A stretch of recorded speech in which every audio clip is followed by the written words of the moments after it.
Muchísimas gracias por la presentación. Entonces, ¿qué es la Navidad? Nos han dicho que Cristo nació. Él no está niñito. Él es Dios. No le hablemos a los niños del niñito Dios. Hablemosles de Dios. Dios se encarnó. No le digamos a los niños que el niñito le entra por la chimenea a las 12 de la noche del 24 de diciembre. Y mucho menos le diga que es Santa Claus o Papá, ¿cuál es? Papá Noel, o casi me equivoco y digo Papá Noé. O San Nicolás o el Colacho, ninguno de esos nombres de ese personaje de la tradición. Digámosles que Dios le dio platita a papá y a mamá y entonces te compraron el regalo. Dígale la verdad, no le ande como aquellos cuentos que nos decían antes de la cigüeña, ¿verdad? Y le decían que la cigüeña aquí, que la cigüeña nombre. Hablemos a los niños con la verdad. Y la otra cosa es que nos decían que la Navidad no son los regalos. Si usted no puede dar un regalo o no recibe un regalo en diciembre, no se deprima. Por favor, no se deprima. Que lo puede comprar en enero. En marzo lo puede comprar y lo puede dar también. En cualquier fecha, hermanos. Y una cosa más. ¿Y dónde dice la Biblia que Jesús nació en diciembre? Si usted me lo muestra, le doy un premio. Sí, le doy un premio si me lo muestra. Pero no, realmente la Biblia no dice eso. Ni siquiera sabemos en qué fecha nació Jesús. Solo sabemos por el texto bíblico que Jesús nació. Y que nació en Belén. Y que nació de la Virgen María. Y que estuvo en el hogar de José y de María. Eso sí, la Biblia habla de todas esas cosas, pero no nos dice nada de la fecha. Así que no se apegue a la fecha tampoco. No tenemos que idolatrar la fecha, porque no hay testimonio bíblico para decir eso. Pero celebre la Navidad sin sentirse mal. Celebre a Cristo. Celebre con su familia. Aproveche la ocasión para decirle a la persona que Cristo Jesús vino al mundo para salvar a los pecadores, de los cuales usted puede ser el primero. Y yo soy el primero, como dijo Pablo. Vamos a tener una presentación más, una presentación instrumental con tema navideño también. Así es que María José y Andrés.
Dios. Quiero que encuentren en su Biblia Romanos capítulo 12.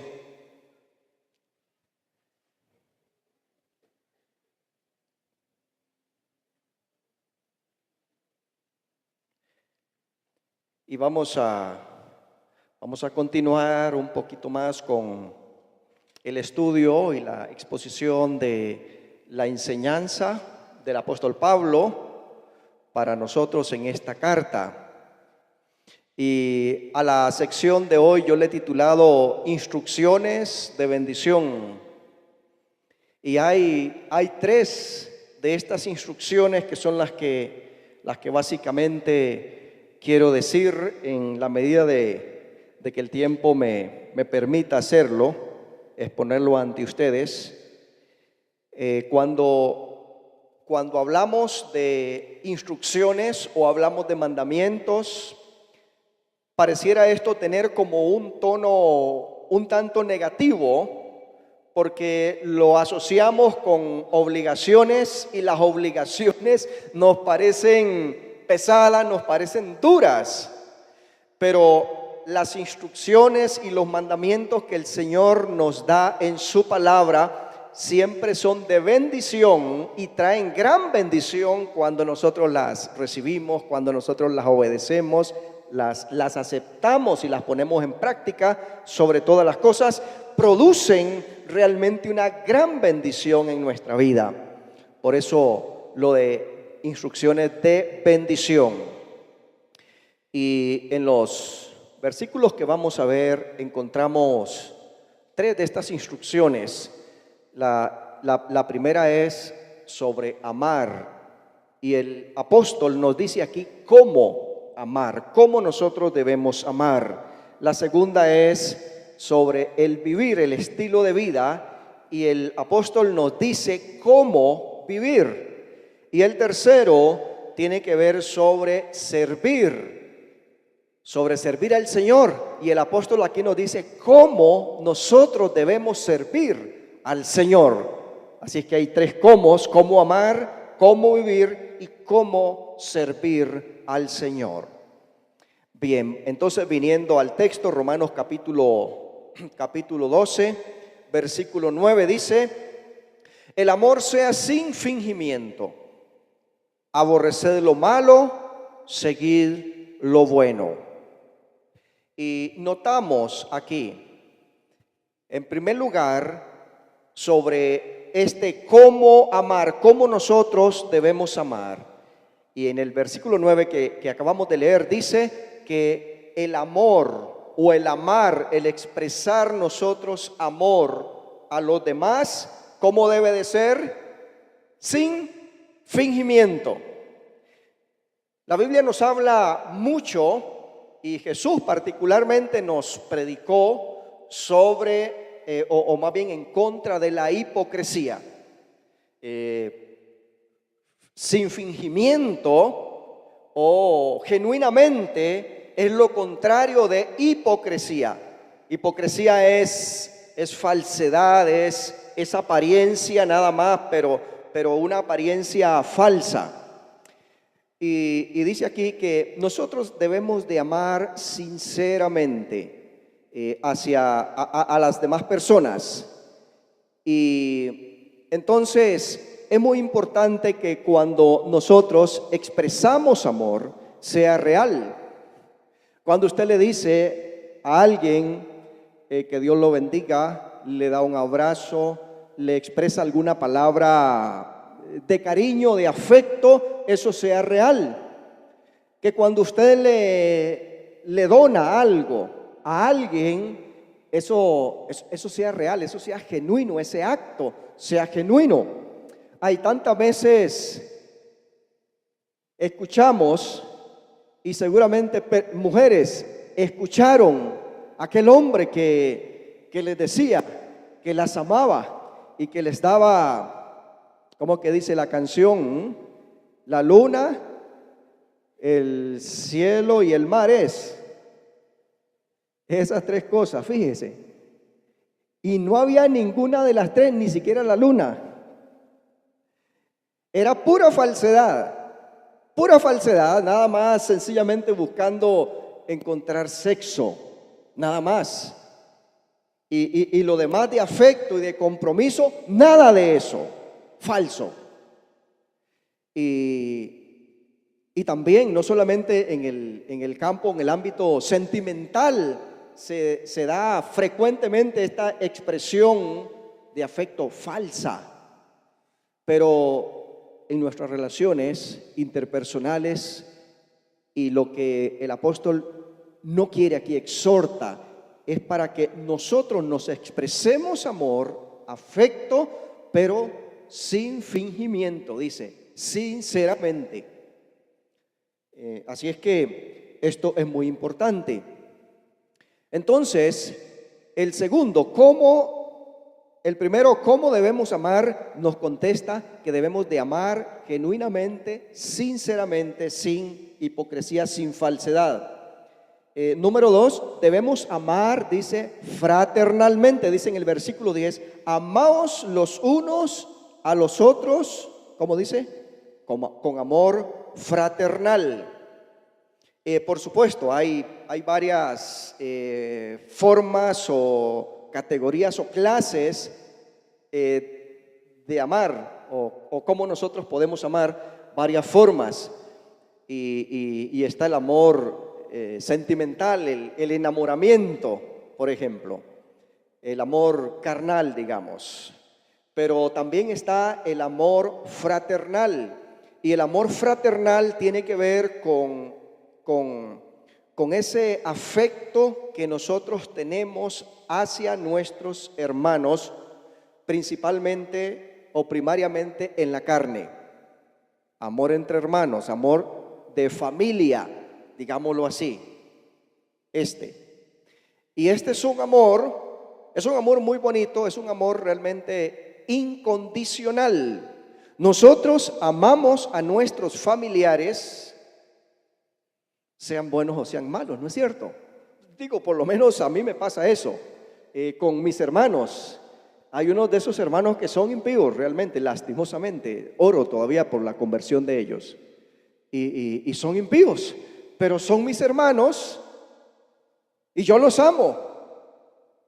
Y quiero el bienestar para ellos, por supuesto.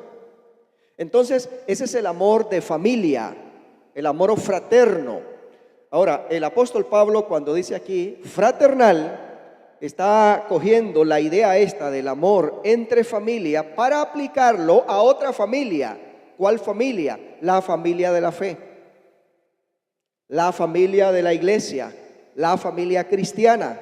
Es decir, nosotros espiritualmente somos hermanos porque tenemos un mismo Padre, nuestro Dios. Y porque el Espíritu Santo está en nosotros, entonces el Espíritu Santo está en mí. Entonces el Espíritu Santo está en usted. Entonces mi papá es Dios, entonces su papá es Dios. Entonces somos hermanos bíblicamente. Y de hecho la Biblia usa el término hermanos y hermanas. Y para referirse no a la relación carnal consanguínea, sino para referirse a nuestra relación espiritual, a nuestra relación de fe. Y entonces también por ahí el apóstol Pablo en otro lugar habla de que nosotros somos de la familia de Dios. Somos de la familia de Dios, claro. Y entonces por esa razón aquí tenemos la instrucción de que debemos de amarnos como hermanos, como familia. Amarnos fraternalmente. Este es un deber. Entonces tengo el compromiso, tengo el deber de amar a mi hermano, a mi hermana en la fe. Precisamente porque también Dios es su Padre, porque Dios es su Salvador, porque Cristo Jesús es su Redentor y es su hermano y mi hermano mayor. Entonces, debemos de amarnos, dice, fraternalmente. El escritor de Hebreos en el capítulo 13, versículo 1, nos exhorta también de la misma manera. Dice, permanezca el amor fraternal, este amor entre los hermanos en Cristo Jesús. Permanezca el amor fraternal. Y el tercer requisito aquí, cómo amar, o la forma cómo amar, nos dice que es honrando al hermano, hermana. En el versículo 10, como dice, en cuanto a honra, ¿qué dice? Prefiriéndoos los unos a los otros, honrando al hermano, a la hermana. Y nosotros debemos de tener este concepto claro, este sentimiento claro, de que al expresar amor, o más bien expresamos amor a nuestro hermano, a nuestra hermana en la fe, ¿cómo? Honrándolo. ¿Cómo lo honramos? Bueno, sí, cuando tiene su graduación, hermano, hermana, te felicito. Por cierto, ¿cuántos se graduaron este año? ¿Usted? Sí, póngase de pie, no le dé vergüenza. Bueno, aunque le dé vergüenza, aguántesela. Póngase de pie los que se han graduado, no importa en el nivel que fuera, en el kinder, post-kinder, primaria, secundaria, su bachillerato por madurez, UNED, como sea. Sí. Es que ya está de pie, ya sí. La camarógrafa, muy bien. ¿Alguien más se graduó? Démosles un aplauso a estos graduandos. Mire qué bendición. Felicitaciones. Felicitaciones. Gracias, pueden sentarse. Y que sigan creciendo mucho y avanzando mucho en sus estudios, en sus carreras respectivamente. Felicitaciones. Cuando alguien hace un buen negocio, ahora yo no le puedo decir que se pongan de pie los que han hecho un buen negocio, ¿verdad? Porque uno no sabe, ¿verdad?, si hay asaltantes por ahí cerca, por aquello del riesgo de seguridad. Bueno, no, pero cuando usted sabe que alguien hizo un buen negocio, no choriciado, pero que Dios lo bendijo de verdad, Dios lo está progresando en su negocio, usted tiene su propio negocio, lo que sea, y está prosperando y usted se da cuenta, felicítelo. Felicítelo, honrando. Eso es honrar. Dice la palabra de Dios, darle honra al que honra merece. Darle honra al que honra merece. Eso no es malo. Más bien esto es bueno. Pero aquí nos describe otra forma bien gráfica y sencilla cómo nosotros podemos honrar al hermano o a la hermana, que dice, dándole preferencia. Sí, pero yo creo que ese es secreto todavía, no sé, es secreto de Estado todavía. Es que me están soplando ahí algo me están soplando. Dándole preferencia al hermano, a la hermana. Ahora hay que ver de qué forma le podemos dar preferencia. Pero tantas veces, si vamos en el carro, a veces queremos coger el primer asiento. Sí. Francamente, a mí me gusta andar en el primer asiento. Y no es porque me siento importante en el primer asiento, es porque me siento mejor. Atrás se me bate el estómago y en la de menos me vomito. Pues nada más por eso, pero a veces, y cuando estamos en la fila, bueno, el 21 vamos a estar aquí en una fila, yo creo que sí, y vamos rompiendo campo a ver cómo nos metemos de primero. Más bien debe ser al contrario, hermano, venga, pase, venga, usted primerito, pase aquí, adelante. Y tenemos el asiento y entonces el otro no tiene y podríamos decirle, tome usted, tome el asiento, siéntese. Dándole preferencia, dice, preferencia. al hermano, a la hermana. Así dice, así lo honramos. Lo que está diciendo es que nosotros, entre nosotros, deberíamos de estimarnos, querernos mucho, estimarnos. Entonces, si nos damos cuenta que alguien está pasando una situación difícil, bueno, si lo estimamos, primera, por supuesto que vamos a empezar orando, pero además de eso, seguramente lo llamamos y además de eso, si se puede visitar, lo visitamos. Y además de eso, si es necesario ayudarle económicamente, pues también. Esta es una época de pedidera.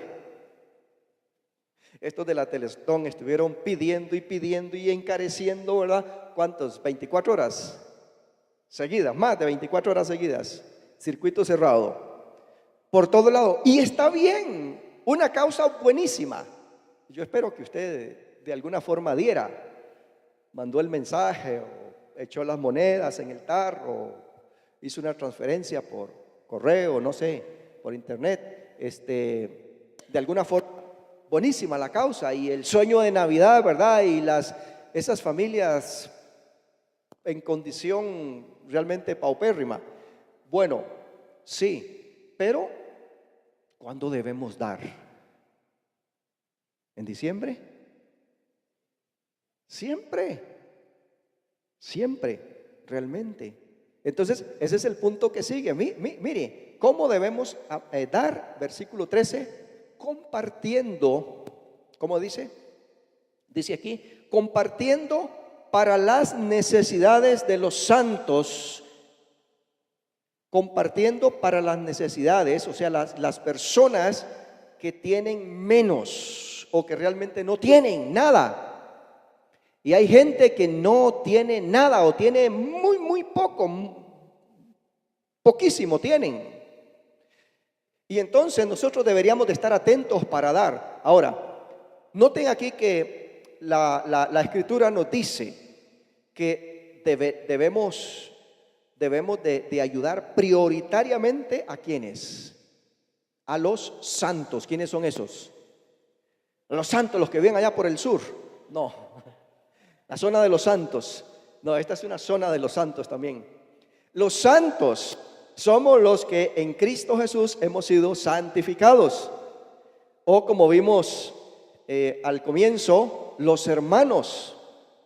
Hay una preferencia, hay un llamado de atención a nosotros a dar prioridad a las necesidades de los creyentes. Esto no significa que sea prohibido ayudar a los que no son creyentes en Cristo Jesús, o por lo menos que nosotros creemos que ellos no son creyentes. A lo mejor sí lo son, porque tendrán otra religión, pero ciertamente la palabra de Dios aquí nos dice que compartiendo para las necesidades de los santos, de los creyentes, de nuestros hermanos. Una buena idea ahora que usted está planeando su cenita navideña, su cenita familiar, que es una bonita idea, es una bonita idea. Miren, yo creo que no toda tradición es mala y tampoco toda la tradición es buena, aunque hable en nombre de Dios. Estos borrachos que estaban aquí en el drama, seguramente estaban celebrando su borrachera en nombre de Dios y en nombre del nacimiento de Jesús, como mucha gente hace, ¿verdad? Y entonces algunos dirán, gracias a Dios que hoy me voy a pegar hoy una buena borrachera. Es contradictorio, ¿verdad? Pero bueno, la cosa es que podemos sacarle provecho. Y la idea es que le saquemos provecho, o sea, actuemos con sabiduría y le saquemos provecho a la fiesta. Y que la fiesta sea un trampolín, un medio, un instrumento para que nosotros anunciemos a Cristo. Qué lindo es eso. Usted sabe que usted en medio de la fiesta ahí navideña, familiar, usted irrumpa de un pronto a otro y aproveche por esa familia que usted ha estado orando para que se convierta y ahí le dé el mensaje. Qué buena oportunidad tiene, excelente oportunidad. Entonces, compartiendo, pero le iba a sugerir, bueno, ¿y por qué no pensar en primer lugar en un hermano pobre? Tal vez está solo o sola. ¿Y por qué no te lo llevas a la cena a tu casa? A la cena navideña. Lléveselo y comparten ahí a tu hermano, a la familia.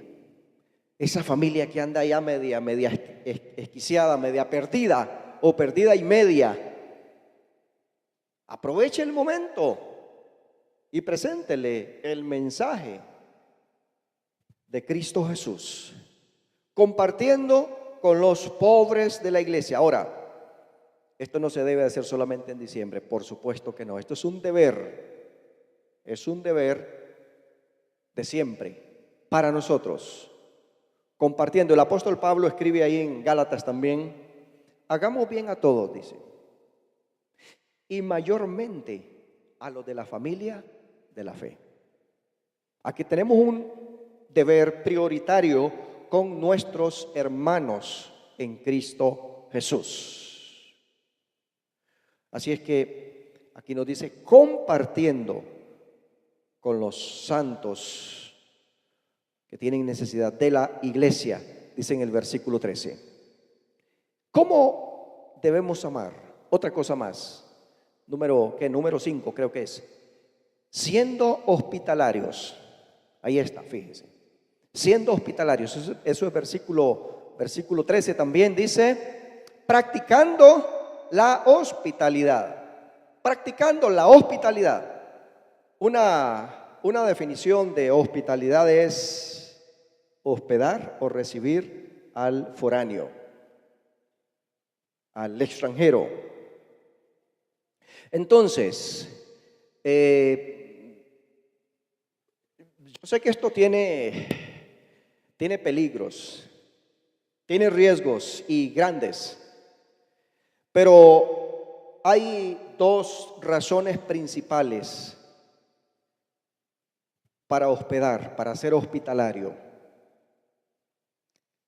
Creo que les mencionaba la vez pasada, no sé, o sería el otro grupo del culto de 8, que me encanta esa actitud del gobierno uruguayo, Mujica.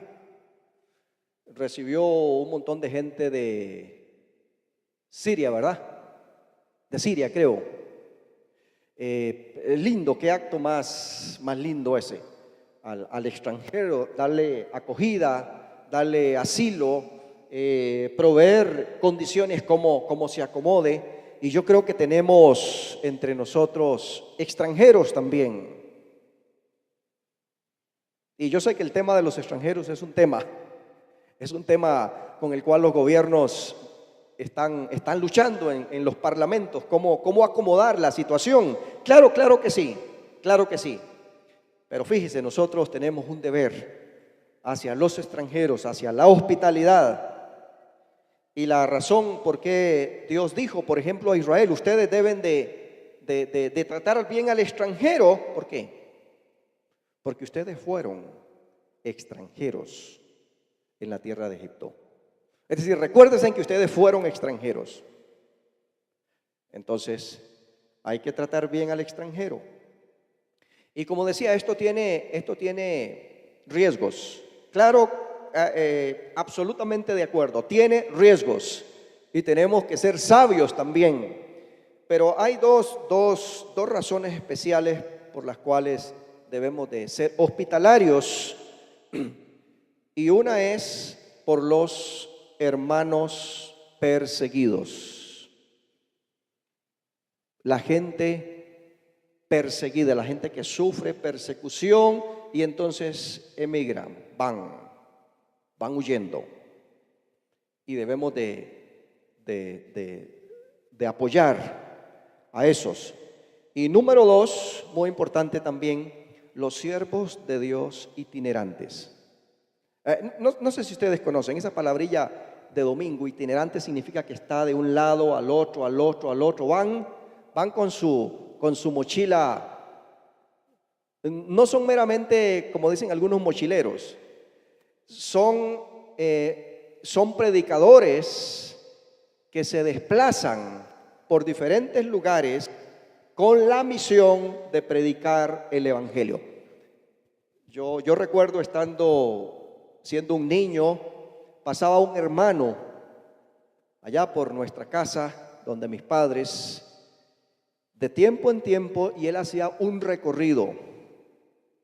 Este hombre llevaba Biblias, llevaba el mensaje de la palabra de Dios, predicaba, oraba por los enfermos y luego seguía su camino. Entonces se hospedaba tal vez un día, de un día para otro. Es más, andaba su hamaca, así que él sacaba de su mochila su hamaca y ahí en esa hamaca ahí dormía. Y recuerdo que mis papás lo atendían. Ok, eso es un ejemplo más o menos de un predicador itinerante. Yo no sé si hay muchos en esta época. Tal vez en esta época hay más turistas que otra cosa. Pero también hemos tenido la experiencia de ser hospedados, y tal vez a usted le ha tocado también, de ser hospedados donde unos hermanos que usted antes no conocía y te hospedaron allí. Y claro que previamente hubo un contacto. Llamamos o escribimos correos y entonces, mire, soy fulano, trabajo en mi caso con la Asociación de Iglesias Bíblicas Costarricenses y estamos ubicados en San José de la Montaña y ahí somos pastores y damos algunas referencias. Si usted quiere pedir referencia, y le damos el correo tal de la asociación y números de teléfono donde pueden corroborar que no somos delincuentes, asaltantes, ni turistas ahí extraños, raros.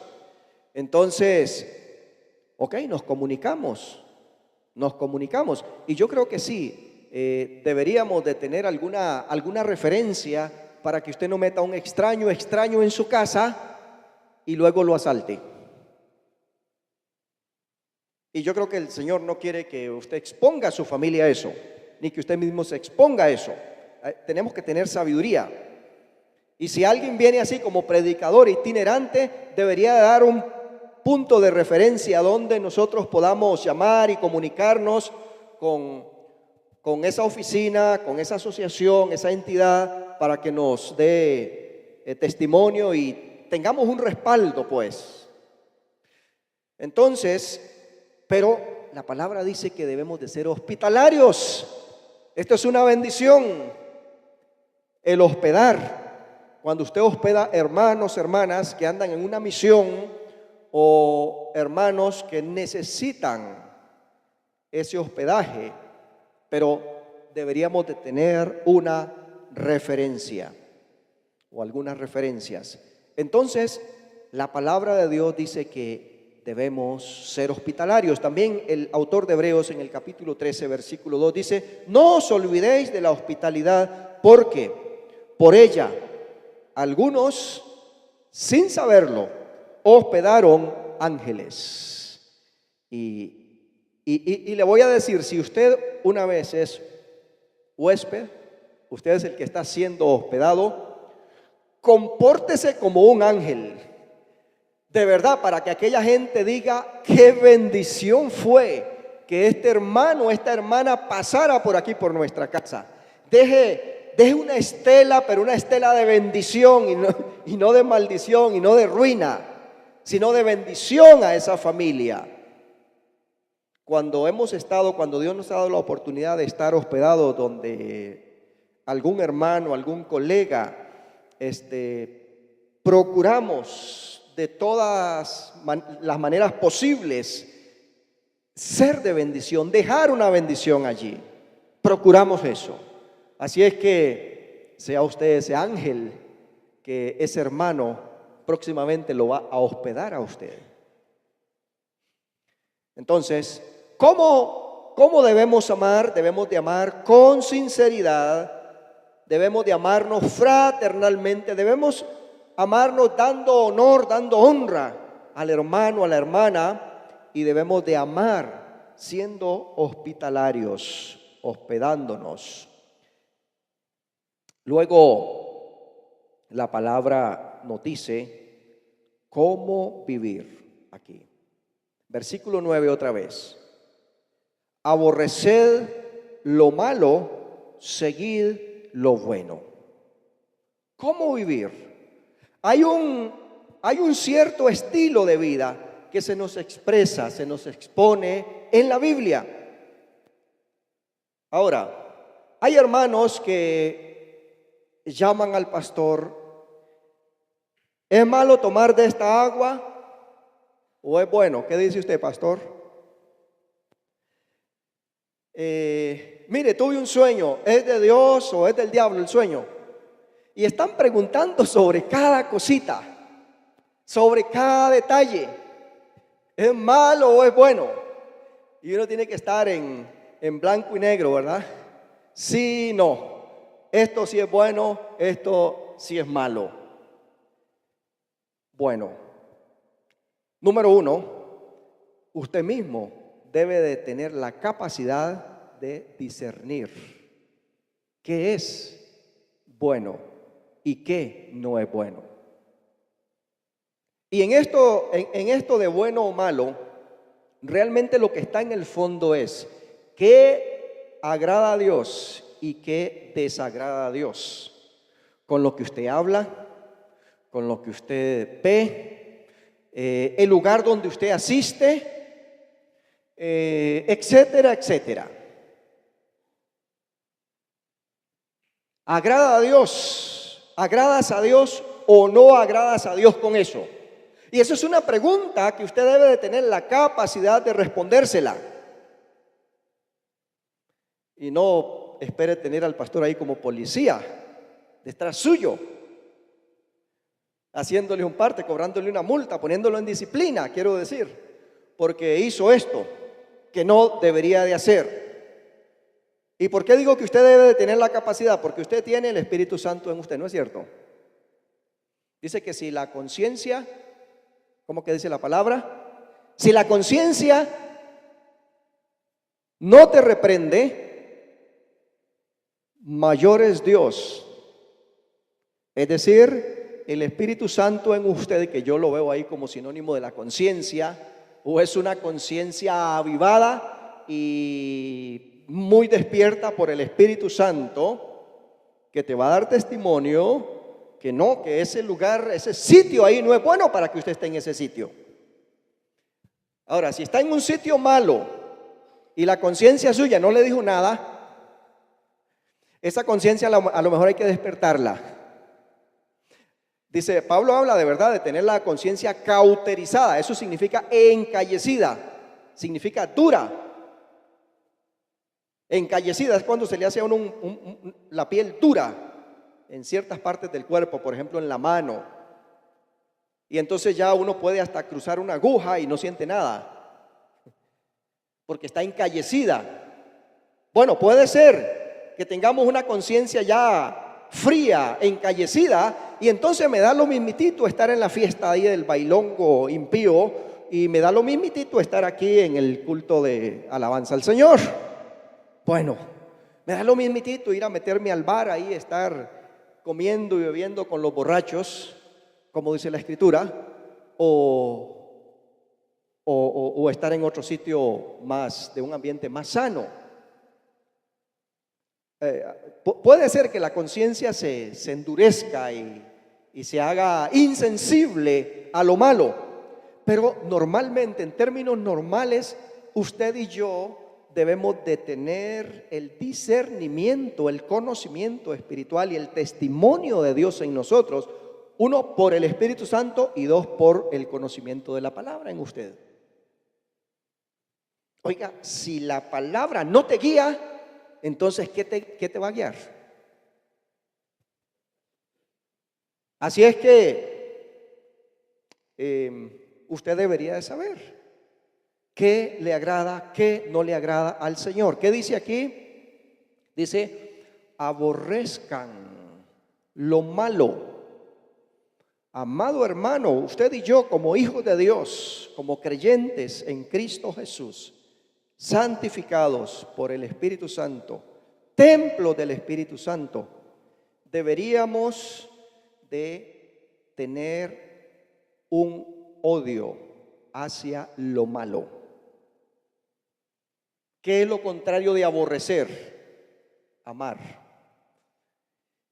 Si realmente en tu corazón hay un amor muy grande por el pecado, la cosa anda mal. Realmente anda mal.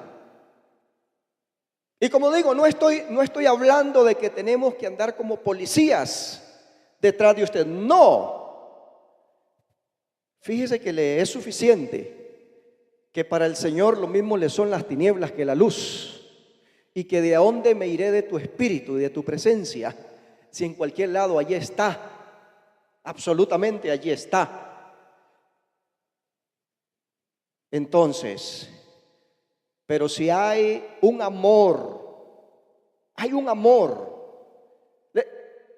le voy a decir algo así, algo que se desprende de esto. A mí me preocupa un poquito que un creyente bien consciente y bien metido con el Señor le guste tanto la música del mundo.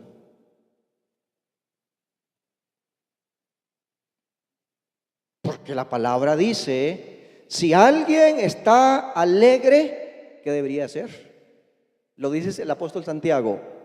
¿Qué dice? Correcto, cante alabanza, dice. Si usted está contento, agradecido con Dios, cante alabanza, no cante. Casi todas las cosas que el mundo canta son tonterías. Casi todo. De vez en cuando hay algunos cantantes que dicen algo bueno. Hablando de los cantantes no cristianos o seculares, de vez en cuando hay algunas canciones buenas. La mayoría son perversas, llenas de pasión, de erotismo, normalmente. Entonces, ¿cómo es que yo soy un adorador de Dios, pero me encanta, me gusta tantísimo eso? Oiga, revísese, hermano. De verdad, revísese delante de Dios. Dice aquí, aborreced lo malo. Dice Primera de Pedro capítulo 3 versículo 11, apártese del mal y haga el bien. ¿Qué tenemos que hacer respecto al mal? Apártese. No se quede ahí en el mal. Apártese del mal. Decíamos el otro día que yo digo que el arte del creyente es vivir en un mundo sucio, en una sociedad sucia. Suenan parecidas las palabras, sociedad y sucia. Pero es posible para el creyente, claro que es posible. Usted puede estar en la empresa rodeada de un poco de gente que son de toda clase.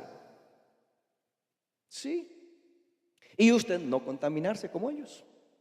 Sí, ¿es posible eso? Es absolutamente posible. Y puede estar en el restaurante donde hay un poco de gente también y usted sigue siendo hijo de Dios y santo. Ahí, sí.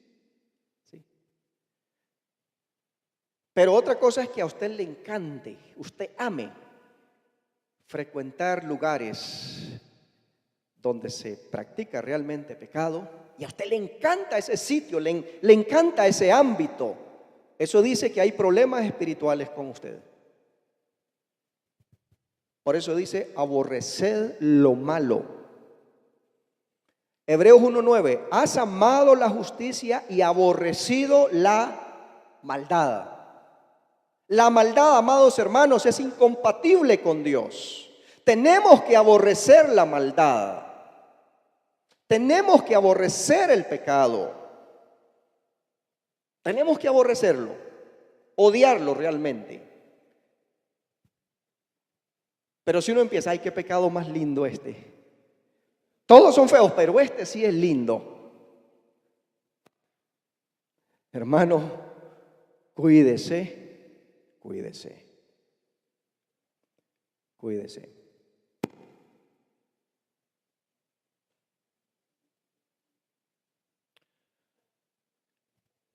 Entonces, aborreced lo malo, pero sigan lo bueno.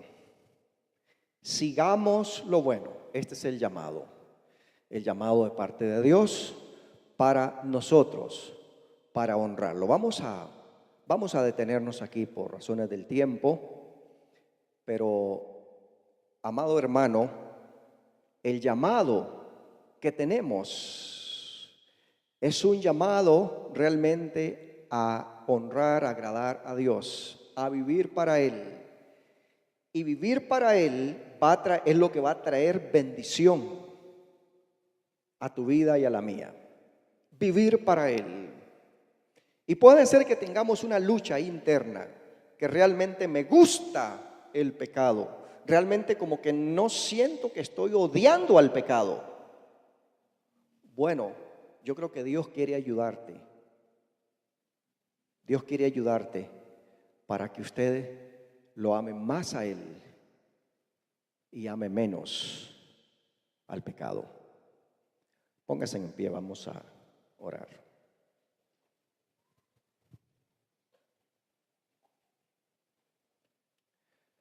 Señor de la gloria, gracias por tu palabra. Gracias por esta oportunidad de comentarla, de reflexionar en ella. Y gracias, Señor, por las instrucciones que nos das, que son para nuestro beneficio, para nuestro crecimiento, para nuestra bendición.